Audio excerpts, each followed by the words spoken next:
Mayong adlaw kaninyo mga higala. Welcome kay kamo dinhi sa programa Buhi nga Paglaom dinhi sa Ministry of Reconciliation.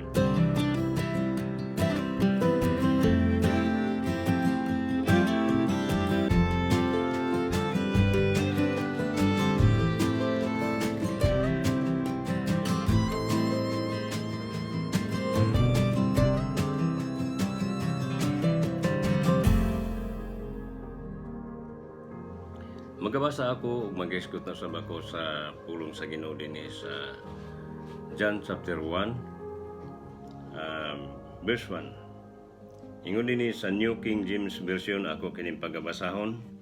In the beginning was the Word, and the Word was with God, and the Word was God. And verse 3 dinhi, all things were made through Him, and without Him nothing was made that was made. Og gikan ning pulong sa Ginoo, ako kining kwaon ng uluhan, Jesus is God. Sa matod sa atong nabasa nga si Jesus mao kining pulong nga kauban sa Dios sa sinugdan. Unya ang Biblia nagaingon nga kanang Jesus nga sa sinugdan mao na ang pulong. Sa John chapter 1 verse 14 atong sundon kini ato kining pagabasahon, ingon ang pulong sa Ginoo dinhi. And the Word became flesh and dwelt among us, and we beheld His glory, the glory of the only begotten of the Father, full of grace and truth. Namo kini si Jesus Christ nga atong hisgutan karon og pagapamalandungan. Si Jesus Christ ingon pa dinhi nga nianhi dinhi sa kalibutan, nagpakatao siya. And the Word become flesh. Nagpakatao siya, nagsulob siya sa tawhanon gyud nga lawas. Sama gid sa ato nga lawas ang gisulob niya. Unya ingon ni Apostol Juan, and dwelt among us, ug nipuyo siya kauban namo. Kani adtong unang panahon sa dinhi si Jesus Christ, panahon sa mga apostoles. Unya nakita niya full of grace and truth, matod ni Apostol Juan. Unya atong tan-awon kung unsa ang mga katuyuan niya o unsa gyud ang dako niya nga katuyuan o komisyon niya dinhi sa kalibutan. Ingon sa Matthew chapter 1 verse 21, ingon dinhi, and she will bring forth a child, she will bring forth a son, and you shall call his name Jesus, for he will save his people from their sin. Ang manulunda sa Dios nagsulti kang Joseph, si Joseph nga bana ni Maria. Ingon sa manulunda sa Dios, og siya panganak og anak nga lalaki. Mut pasabot si Maria, manganak og anak nga lalaki. Og siya pagatawgon nimo sa ngalan Jesus, kay siya magaluwas sa iyang mga kakatawhan gikan sa ilang mga sala. Mo kana ang gisgutan dito sa sinulat ni Matthew. Karon si Kristo Jesus mianhi dinhi sa kalibutan sa dako giniatuyo nga aron sa pagluwas kanato. Busa atong nahibaluan nga sa iyang pag-ani dinhi sa kalibutan pag-abot sa appointed time o gitagal nga panahon nga siya gyud pagadakpo na, naggilansang siya dito ibabaw sa krus o namatay siya, nagpakamatay siya dito tungod ug alang sa sala sa tanan katawhan dinhi sa kalibutan. Mo ka nangiingon sa Mateo nga atong nabasa nga ingon dinhi nga He will save His people from their sin. Ang pagkaagi sa atong Ginoong Kristo, nagpalansang siya dito ibabaw sa krus. Unya nagpakamatay siya, nagantos siya tungod og alang sa sala sa tanang tao, kanimo higala kanako, sa tanan gayud nga tao dinhi sa kalibutan. Ug mao kato ang paagi nga aron lang ang tao mapasaylo o makuha ang sala gikan kanila, gikan kanato nga tanan. Mao katong paagi nga magpakamatay siya dito sa krus. Kay gawas kung wala pa ang kamatayon sa atong Ginoong Kristo dito sa krus, wala na'y taong maluwas. Muna giingon sa Biblia, kung wala pa ang kamatayon ni Jesus Christ dito ibabaw sa krus, wala kitang maluwas. Karon atong tan-awon, pagbalik atong giingon sa 1 John chapter 1 verse 14, ang giingon ni Apostol Juan, and we beheld the glory of the only begotten of the Father, full of grace and truth. Kining grace dinhi kanang ingon ni Apostol Juan nga puno sa grasya ang nakita nila diya sa atong Ginoong Kristo. Ako kining gitan-aw kining pulong nga grace sa Merriam-Webster Dictionary. Ingon dinhi nga grace, ang kahulugan sa grace, unmerited divine assistance given to human for their regeneration or sanctification. Mo kanang kahulugan sa grace, unmerited divine assistance given to human for their regeneration and sanctification or sanctification. Now, unsa man kining regeneration? Ang paagi sa Dios kinanglan gyud nga ma-regenerate day ang tao. O kining regeneration ang makita nato diha naay giingnan sa atong Ginoong Kristo, gisultian niya katong usa ka leader sa religious leader o usa ka magbabalaod usab nga mao si Nicodemus nga Pariseo. Sa nakigsulti o miadto si Nicodemus sa atong Ginoong Kristo nga nakigsulti nga siya gayud miadto siya, giingnan siya sa atong Ginoong Kristo, marvel not that I said unto you, ye must be born again. Born again, kanang born again, mataw kapag usab diha sa panimalay sa Dios spiritually, mao kanang but pasabot sa atong Ginoong Kristo. Born again into the house of God spiritually. Kay mao gyud kana ang paagi sa Dios nga gihatag, kinanglan nga mataw ta pag-usab. Kay kung dili kana mahitabo dinhi kanato, wala gyud tao o dili kita mahimong ma-born again, mataw pag-usab diya sa panimalay sa Dios, walay tao makaadto sa gingharian sa Dios nga Amahan. Tungod kay ang tao tanan kahit nga tao, ingon sa Biblia, patay kita tungod sa sala, patay kita atubangan sa Diyos. We are all dead in sins before the Lord.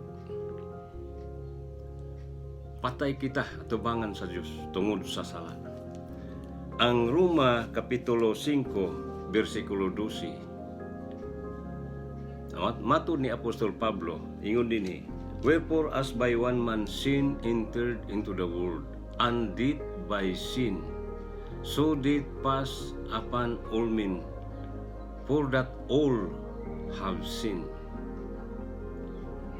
Nakasala ang tanan, og mikuyanap ang kamatayon sa tanan katawhan, kay nakasala ang tanan. Now, unsa man ang hukom sa sala?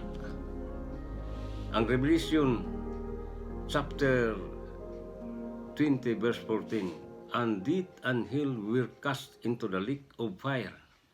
Mateo 25:41, ingon ni Ginoong Kristo sa grupo mga katawhan nga dapit sa iyang wala. Nagaingon siya nga pahawa kamo gikan kanako kamong mga tinunglo.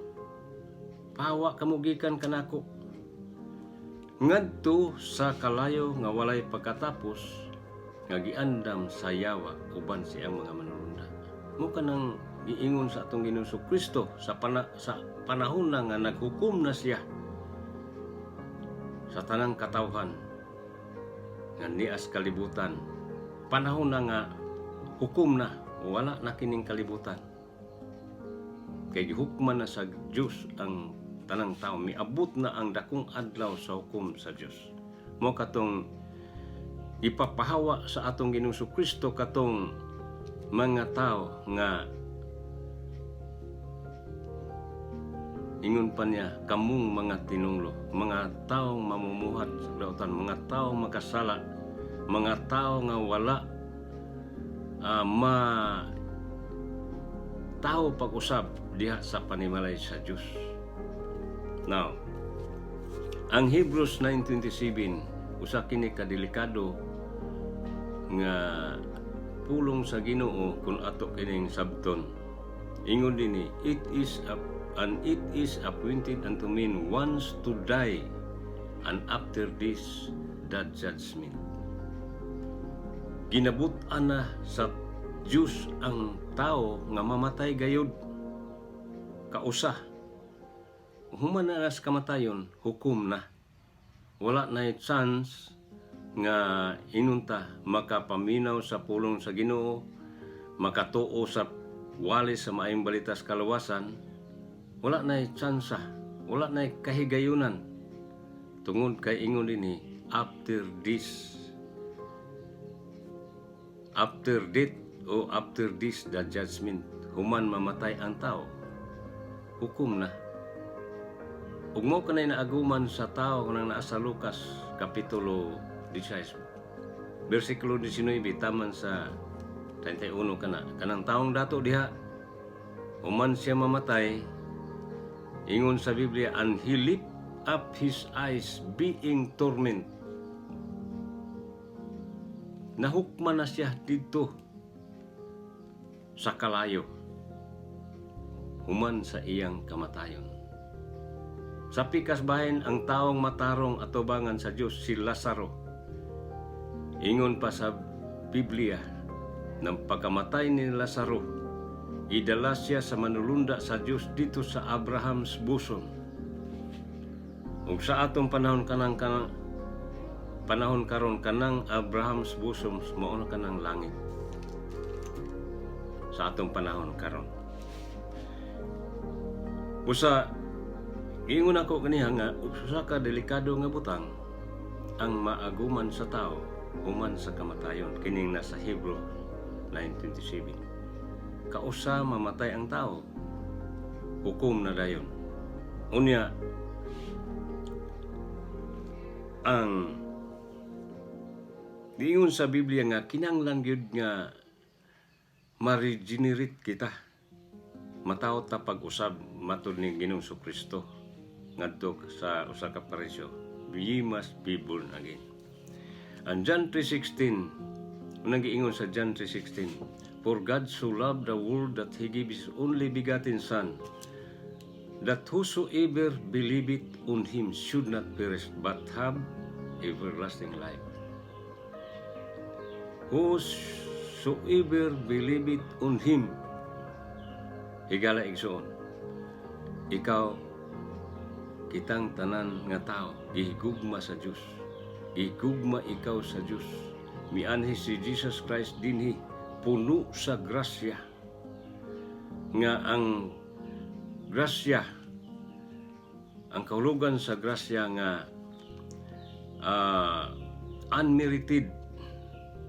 Imbis dili na unta angay kita kaluyan na lang. Di kita angay higugmaon na lang sa Ginoo. Gihigugma gyud kita sa Ginoo ingon sa John 3:16. Usa nga kun atong pamalandungan kining giingon, whosoever believeth on Him should not perish but have everlasting life. Kondisyon mao kini ang kondisyon nga gihatag sa Dios kung kadto si Ginoong Kristo nga nagpalansang dito sa krus, nagpakamatay siya tungod ug alang sa atong sala. Kung ato siyang tuhuan, ato siyang dawaton, ingon na personal nato nga manluluwas. Ingon sa John 1:12, but as many as receive Him, to them give He power to become the sons of God. Puro kondisyonal kan duha ka bersikulo. Kung makatuo kita, kung ato na siyang tuuhan, dawaton nato. Mao ka nang nagpasabot ka na kung madawat na nato, mo ka nang giingon nga nataw ta pag-usab kay mahimo tang anak sa Dios. Nataw ta diha sa panimalay sa Dios. Unya ang atong sala nakuha ni Kristo dinhi sa atong kinabuhi, nalansang uban kaniya dito sa krus.